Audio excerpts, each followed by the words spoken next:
আসসালামু আলাইকুম। কেমন আছেন আপনারা সবাই? আই হোপ আপনারা সবাই অনেক বেশি ভালো আছেন। আমিও আলহামদুলিল্লাহ আপনাদের সবার দোয়া ও ভালোবাসায় অনেক বেশি ভালো আছি। চলে আসলাম আবারও নতুন একটি ব্লগ ভিডিও নিয়ে। সো সম্পূর্ণ ভিডিওটির সাথে থাকার অনুরোধ রইল। যারা ফেসবুক থেকে আমার ভিডিওটি দেখছেন তারা অবশ্যই পেজটিকে ফলো দিয়ে দিবেন, এবং যারা ইউটিউব থেকে দেখছেন তারা যদি আমার চ্যানেলটিতে নতুন হয়ে থাকেন অবশ্যই সাবস্ক্রাইব করে দিবেন।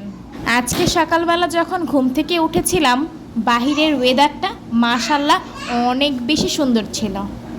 তারপর হচ্ছে কিছুক্ষণ বাহিরের ওয়েদারটা দেখলাম, তারপর ওয়েদারটা দেখে ফ্রেশ হয়ে এখন এসে কিছুক্ষণ বসেছিলাম।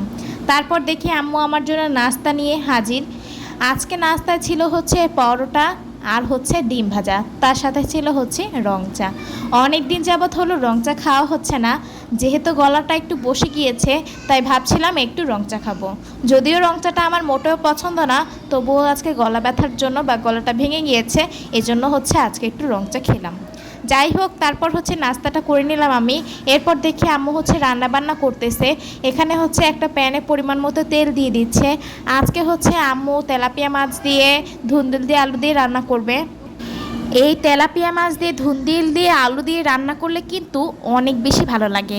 যারা এখন পর্যন্ত ট্রাই করেনি অবশ্যই একবার হলো ট্রাই করবেন, আমি বলবো অনেক বেশি ভালো লাগবে আপনাদের কাছে। তারপর হচ্ছে এখন এক এক করে সবগুলো মাছ ভেজে নিচ্ছে, সাথে হচ্ছে দুইটা ঝাটকা মাছও দিয়ে দিয়েছিল। মাছটাকে খুব ভালো মতো ভেজে তারপর হচ্ছে এক এক করে সবগুলো মাছ উঠিয়ে নিয়েছে।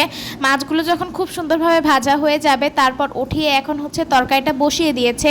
এখানে হচ্ছে পরিমাণ মতো পেঁয়াজ বাটা, আদা রসুন বাটা আর হচ্ছে পরিমাণ মতো জিরা বাটা দিয়ে দিচ্ছে। এরপর হচ্ছে সব ধরনের মশলা দিয়ে মশলাটাকে একদম ভালোভাবে কষিয়ে নেবে। আমার আম্মু যে কোনো তরকারি খুব বেশি ভালোভাবে কষিয়ে নেয়, তাহলে কষানোর পর যেই তরকারিটা রান্না করবেন সেটা খেতেও ভালো লাগবে এবং কালারটাও অনেক বেশি সুন্দর আসবে। আমার কথাবার্তা বা আমার ভিডিওতে যদি কোনো ভুল ত্রুটি হয়ে থাকে অবশ্যই একটু ক্ষমার দৃষ্টিতে দেখবেন। তারপর হচ্ছে পরিমাণ মতো লবণ আর হচ্ছে পরিমাণ মতো হলুদ গুঁড়ো দিয়ে দিচ্ছে। আজকে হচ্ছে ভিডিওতে এডিট করব কি বা ভিডিওতে কি ভয়েস দিব আসলে আমি খুঁজেই পাচ্ছিলাম না। কেন যেন মাঝে মাঝে আমার ভিডিওতে ভয়েস দিতে একদমই ভালো লাগে না।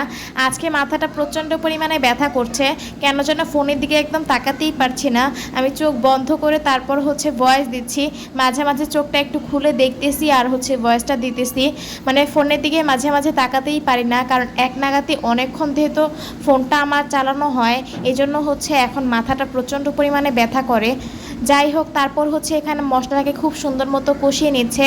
আপনাদেরও কি মাঝে মাঝে এরকম হয় নাকি আমাকে একটু জানাবেন তো। আমার কেন যেন মাঝে মাঝে এই ভিডিও এডিট করতে কিংবা ভিডিওতে ভয়েস দিতে একদমই ভালো লাগে না, মাঝে মাঝে অনেক বেশি আলসামও লাগে। তারপর হচ্ছে মশলাটাকে খুব সুন্দর মতো কষিয়ে এরপর হচ্ছে ধুন্দল আর আলুটাকে দিয়ে দিচ্ছে। এরপর হচ্ছে মশলাটাকে খুব সুন্দর মতো এখন কষিয়ে নেবে।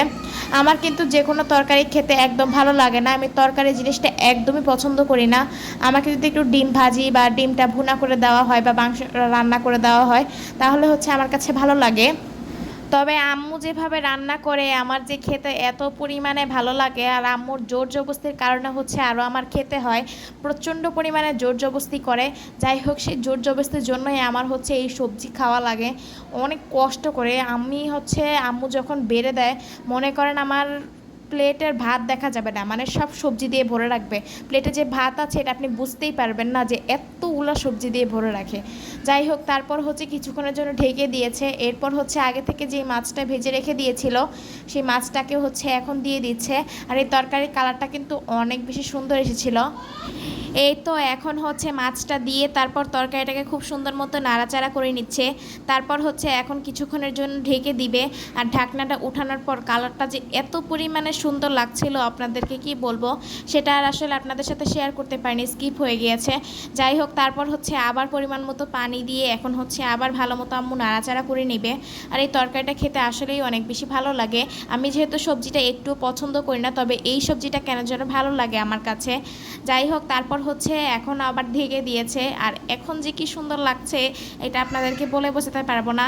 যারা এখন পর্যন্ত আমার ভিডিওটির সাথে রয়েছেন তাদেরকে অনেক অনেক ধন্যবাদ আমার ভিডিওটির সাথে রয়ে যাওয়ার জন্য। তারপর হচ্ছে এখন ভালো মতো নাড়াচাড়া করে তারপর হচ্ছে উঠিয়ে নিবে। এখন হচ্ছে ভালোভাবে সার্ভ করে নিয়েছে তরকারিটাকে। তরকারিটাতে একটু ঝাল বেশি হয়েছিল, তাছাড়া তরকারিটা অনেক বেশি সুন্দর হয়েছিল। তারপর হচ্ছে এখন একটু শরবত খেয়ে নিচ্ছি, যেহেতু বাইরে থেকে এসেছি প্রচণ্ড পরিমাণে গরম লাগছিল, তাই একটু শরবত খেয়ে নিচ্ছি। যাই হোক, ভালো থাকবেন সবাই, আল্লাহ হাফেজ।